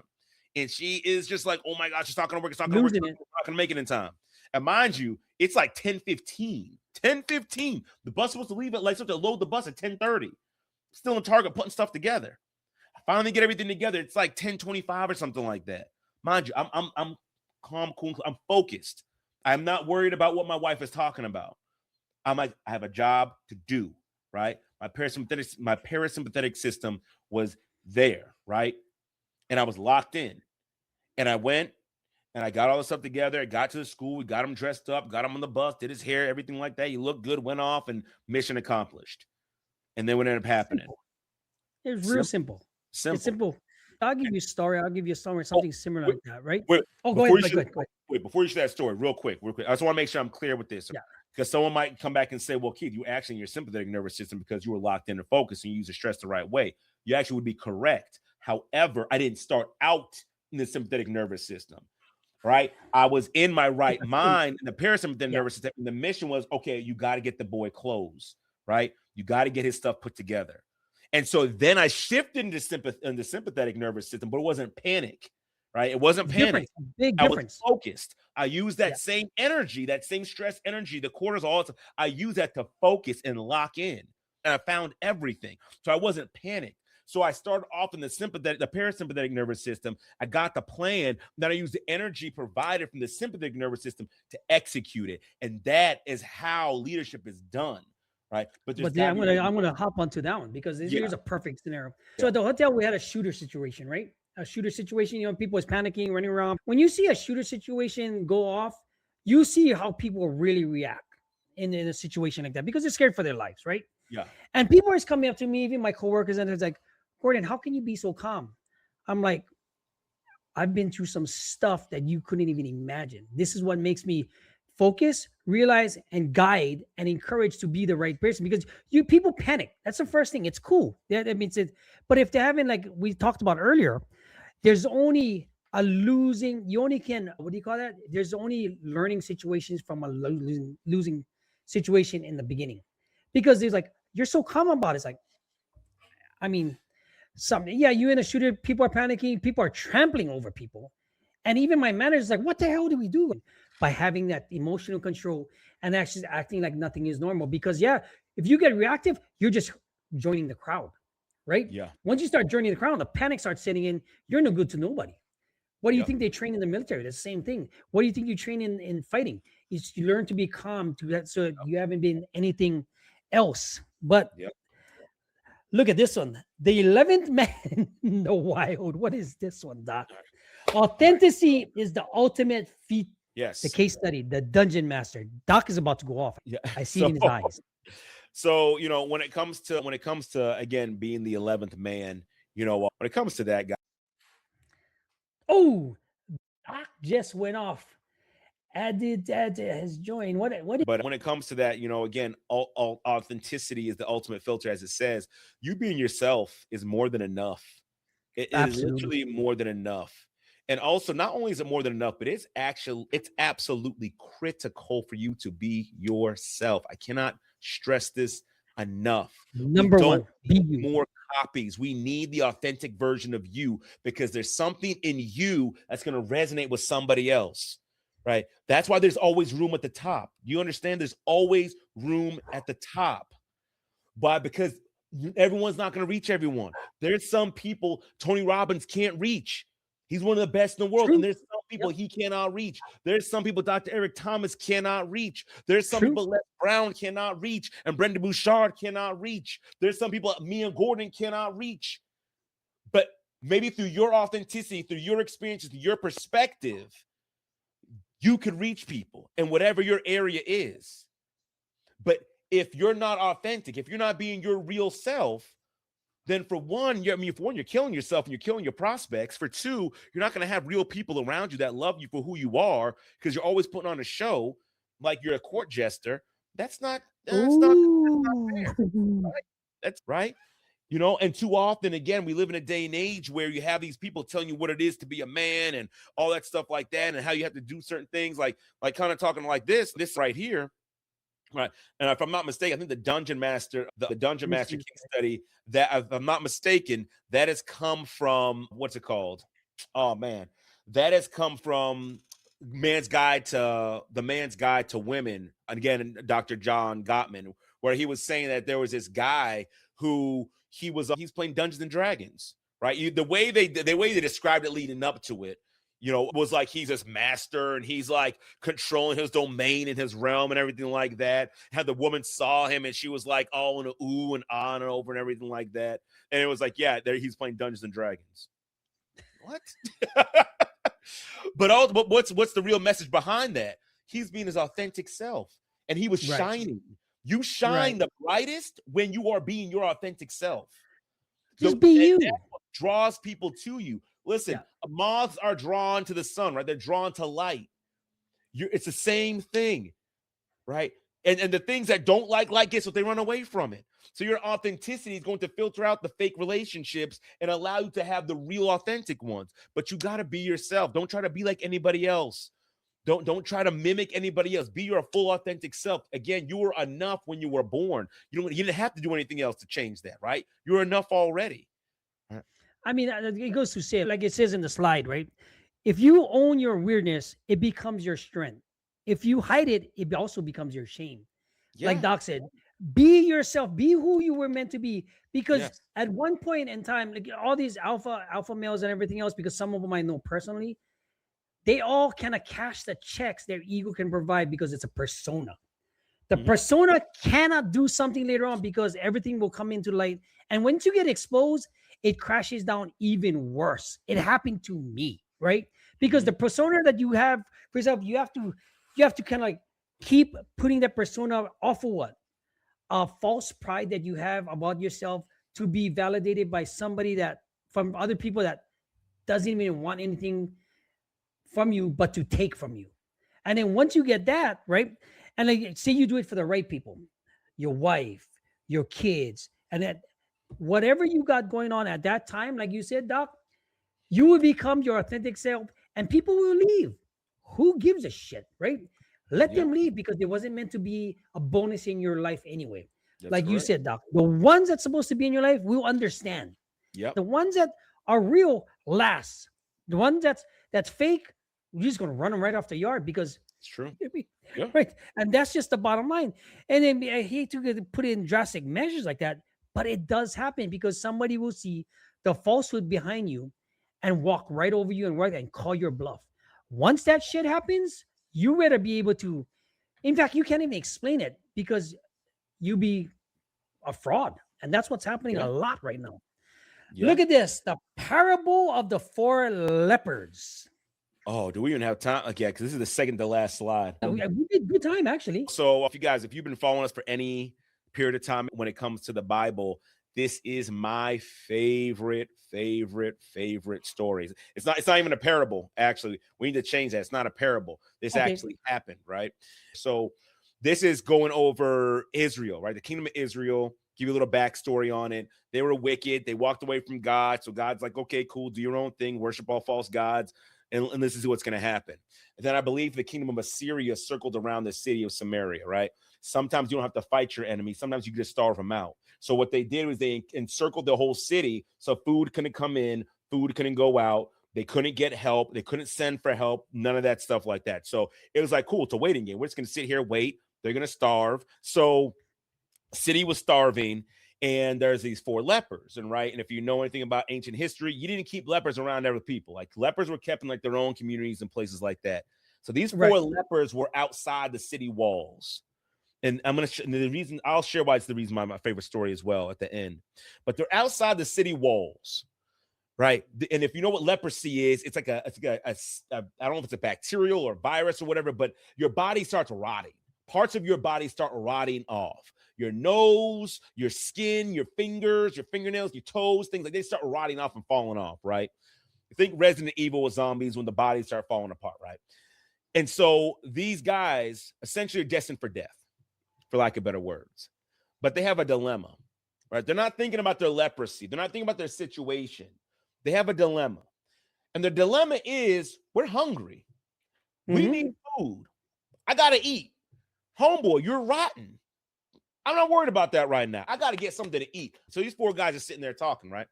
So then they have this decision to make. They said, we only have so many options. We can stay where we are doing the same thing we've always done, which is probably waiting for people to bring us food. But it's not going to happen. If we stay here doing the same thing, we're going to die. And they said, but when we can go into the city, maybe there's something in the city.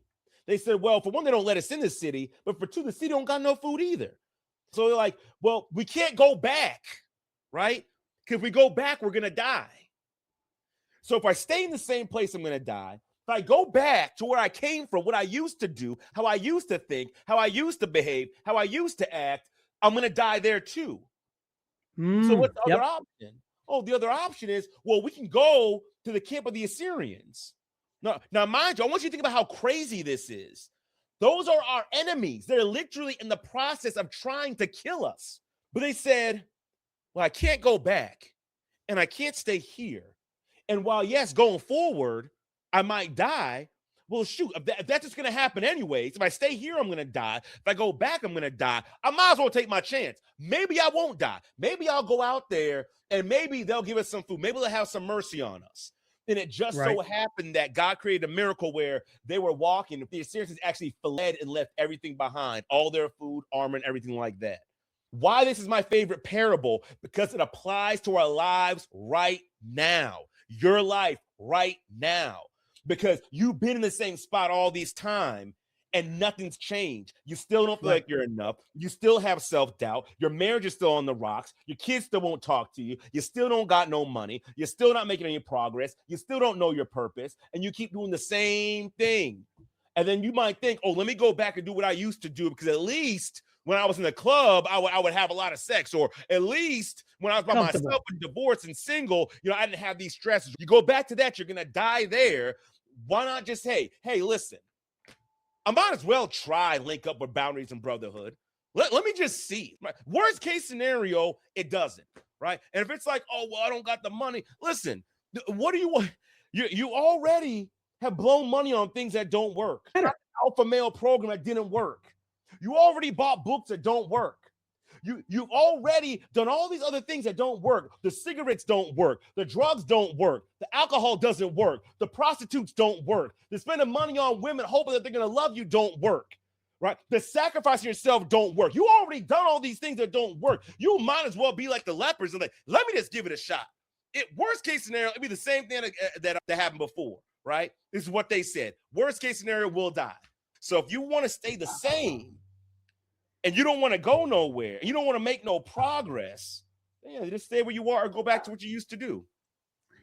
That's it. But if you want to change, if you want to do something different, if you want to get your life on the right track, I would suggest you take this story and you apply it to your life and be like, dang, well, let me just go forward and give it my all.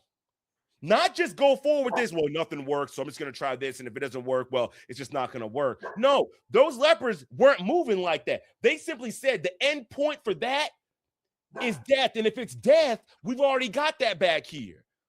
So they were moving with expectancy. They were moving with energy, because whatever they were doing, God was able to amplify, make it sound like an army was coming against them. So you need to move with that type of urgency in your life. When you hear messages like this call to action, you got to do something with it. Don't just be like, oh, that was a great message. And I'll say, so don't just you got to do something with it.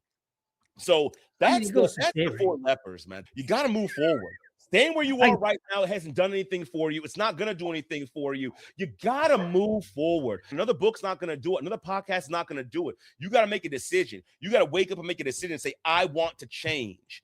2026 is the year of execution.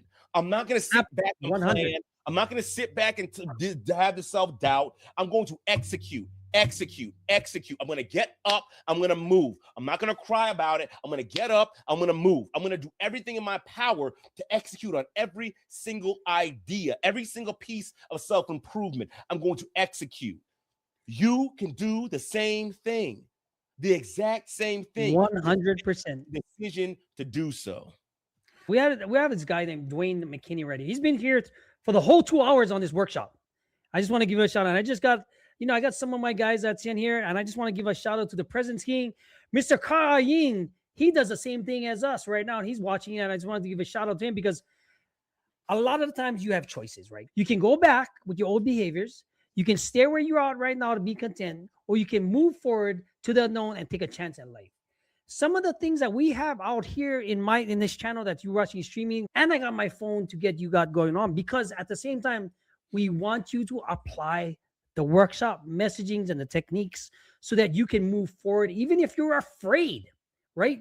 Because sometimes you don't know what the unknown, like Doc said, right? Doc sees this every day in his profession, right? So it's like, when you see so much things going on in his profession as a couples therapist, as a men's a confidence therapist, a real life therapist, giving you this type of free game, right? Because the three options you're going to have, it's like being a drug addict or a criminal. You can go back to what you're knowing, and I feel sorry for my friends that's still doing the same crap. You can stay stagnant and work and do other things and that's cool. But what if you take a chance to do something different for yourself? Because all that growth you're going to have, you can pass it on to somebody else that needs that help, right? And I got my old manager, Mr. Tolentino. He was one of them that affected my life when he seen me move from the beginnings when I just got out. Thank you for that, my brother. But at the same time, a lot of the times people are just afraid. Afraid of what? There's zeros and ones. One is confident, zeros is negative. It doesn't track any different way. It's binary, like you said, right? Last slide, the sovereignty system. On the screen, guys, if you're not watching this on YouTube, you're watching this on TikTok. Number one, it says kill external validation. I'll let Doc explain it. Number two, set unapologetic boundaries. 3, keep the promises. 4, regulate before you lead. And 5th, be the 11th man. Doc, we went through this, but I want you to close this out, my brother, because this has been a good one. I mean, hey, listen, if you want, I won't go back into everything, right? I mean, you got it all in the workshop already. So I want y'all to hit the replay, but this sovereignty system, right? Being the 11th man, being able to take full control and mastery over your life. This is how you do it. This is what it looks like. It doesn't have to be a long drawn out process. You just have to be willing to do what you need to do to change. And kind of like Gordon was saying, action beats fear. If you're scared of staying the same, or you're scared of opening up, and you're scared of being vulnerable, you're scared of whatever it is, right? Action beats fear. But, taking those actions, you're going to start destroying your fear. Notice, right? If you're scared of something, you start doing it and you just start moving, that fear starts to slowly go away. It's even last night, I joined a kickball league, and when I was going out there, I was like, oh man, I can't catch. I'm so scared. I said, listen, I'm out here now. Are you there? Come my way. I'm on first base. You there? Come my way. I don't got time to be scared. Here it comes. Put your hands up. Put your hands around it. Right. That was it. But what happened when I started doing that? The fear started going away. Why? Because the brain, again, is trying to send those messages. Oh, no, gosh, if you mess up, no one's going to like you. No one's going to want you on their team, blah, blah, blah, blah, whatever. I'm like, oh, no, but we're here already, brain. Brain, we're here already. Too late for all that. If it doesn't happen, it's just going to be what it's going to be. And then guess what? It's like, okay, well, let's shoot. Let's lock in then. Let's lock in. Instead of being, because we didn't stop it beforehand. You understand, anxiety is designed to stop you beforehand. But if you're already in the mix, it's too late for anxiety then. You done. If you're on stage talking, it's too late for anxiety then. It's time to show up, right? But when you prepare properly, and again, this is obviously people who have prepared. They already have the skill. They already have the talent, the gift, and the ability, which many of you men already do. Once you get on there and you start moving, and then the real you shows up and you show out, fear doesn't sit there anymore. There were times when I would have my heart would be beating out of my chest before I hop on stage. And guess when I hop on stage, brain's like, well, didn't stop them. So I guess we just got to do a great job now. And I get out there and just kill it, So execution, again, is so important. It's so important. When you kill that external validation, you set your realistic boundaries, you keep the promises to yourself, right? And then you make sure you regulate before you lead. And matter of fact, regulate at all times. Stay regulated, right? Stay regulated at all times, Well, stay regulated at all times. And because guess what, Gordon, I want to share this and then I'll wrap it up. Go ahead. Because when I say stay regulated at all times, some people might take it as be stoic at all times. It's not what I'm saying. Saying is know what you feel, know why you feel it, and then be able to respond accordingly and appropriately to whatever that feeling is. What I'm saying when I say stay regulated, I'm saying make sure you're in control of your emotions. And whenever you're experiencing those emotions, make sure you're doing it in a way where it's controlled and it's supposed to happen, right? But I don't want, if I'm in a war, I don't think it's the right time for my partner next to me, my ally next to me, to break down and cry about childhood trauma. Sir, I need you to get it together right now because bullets are flying our way. Like, I mean, no disrespect, but I'm gonna need you to regulate and recognize that I could possibly die if you're on this and I'm trying to cover you. So that's what I'm talking about when I say make sure you stay regulated at all times. And when you do that, guys, you become the sovereign man, you become the 11th man. And your life, again, it will never be the same. It will never be the same. Doc, after doing this workshop and stuff like that, what would be the big promise? What are some of the big promises on a value basis by working with you personally and working with us as a team? What will they get? Well, so first and foremost, you get your life back. I think that's the biggest thing, right? How many of you have put yourself in the back burner for so long you don't even know who you are anymore? You don't even know what you like. You don't know what makes you feel loved. You don't know your purpose. You don't know nothing. You just put yourself in the back burner for so long. Like, but what is that worth to you? Because that's a promise. That's what we get you back to yourself, who you really are. You know, where you can start living your life authentically. That's a massive promise. Attached to that promise is you're going to improve your relationship. If you're married or in a relationship, you're going to improve your relationship. You're going to be able to start improving because now when you start working with us and you start working towards helping you find your purpose, find your passion, now you can start moving and living a life of fulfillment. What would that mean to you? When you feel like you're just a cog in a system where you feel like you're replaceable, moving from that to feeling like, no, I'm not just a cog in the system, I am the system. Yeah, like I was just it has meaning, it has purpose. If I don't show up and give my 100%, things are going to happen. Lives are going to be saved. Ask yourself, what would that be worth to you? What would it be worth to you to be able to finally regulate your emotions instead of hiding in the dark, instead of having all these walls up, instead of having private breakdowns? What would it be worth to you to be fully engaged with who you are and to be fully authentic and be able to stand up and communicate and share your thoughts and your feelings and not to worry about, well, it's going to be used against me? What would that be worth to you? Because you can get that as well. Oh, yeah. What would that be worth to get your life back, to really start living again? Like that. I mean, here's what I'm going to promise you, right? When you're working with somebody like me and Doc, you have insights that nobody else can give it to you. You're going to be able to have a clearer personal, professional relationship with not just you, yourself, but the people that come around you to make even your team better. You're going to have more time and energy for your priorities and what you have in your purposes, what you got going on. And you have a stronger self-respect and peace, not just for your inner nervous system or what you got going on, but you also learn to command it at will. And these are just some of the promises that we can provide because we have done it for ourselves and the people that we touch, right? You're going to be able to heal some of your trauma and understand where it came from because that comes from someplace from deep within that we can be able to pull out together. Because this is not therapy, this is coaching. Coaching brings the best out of you so that you can be in a place that you're comfortable with, so that you can regulate yourself in a way that people can gravitate with you and have that performance that you know you can do to live in your true potential. Because if you don't live in your true potential, guess what? You're just like Doc said, you're just gonna be a cog in the wheel. You're just gonna be a number on somebody's sheet. You're just gonna be an employee with a number that nobody's gonna care about you and you're gonna get taken advantage of, right?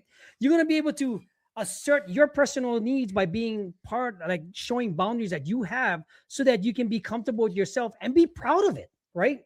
Because a lot of the times it just needs a little nudge in the right direction from somebody that's been there, done that, and can see it in you that you don't even see in yourself. Because when you get to that point, Doc, right?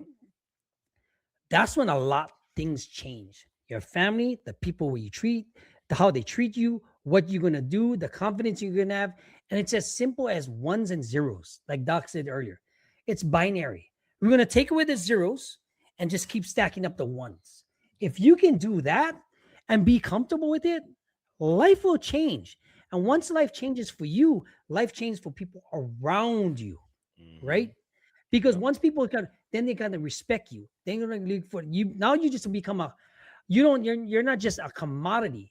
You become the authority of your own life. Yeah. We press the cassette. We're gonna press the cassette tape. But guys, I hope you enjoy this workshop. And I love Mr. Dwayne McKinney. Thank you for staying on. For other people that's on here, Doc, any closing remarks that you have before I close it out also? Nah, the only thing I got for you guys at this point is just to execute. Execute. Any part of this resonates with you. I know it's a lot, and some of these things we can go so much deeper in. We've gone 2 hours. I think honestly we're supposed to stop at like Doing more. But if anything resonates with you, execute Please. on it. Execute on it. You know, and always remember, like, as long as you have set your mind and intent to find the solution to your problem, you will find a solution to your problem. I cannot express that enough. Even if it seems like there's no way, you must not give up. You have to keep going forward. But as long as you're willing to execute, you will solve whatever issue you got going on, and you will become the 11th man. You will become a sovereign man. Guys, it's been an honor. Thank you for letting us serve you in a way that's needed, right? If you're watching this on YouTube, please subscribe, follow, hit the notification button, and leave a comment, guys. If you're on TikTok right here, go on to YouTube, subscribe to the channel. I'll probably leave the PDF for this workshop so that you can go over it and take the assessment, guys. We'll see you next week. Doc, it's been a pleasure. Take care. All right, y'all take care. Have a great and blessed day.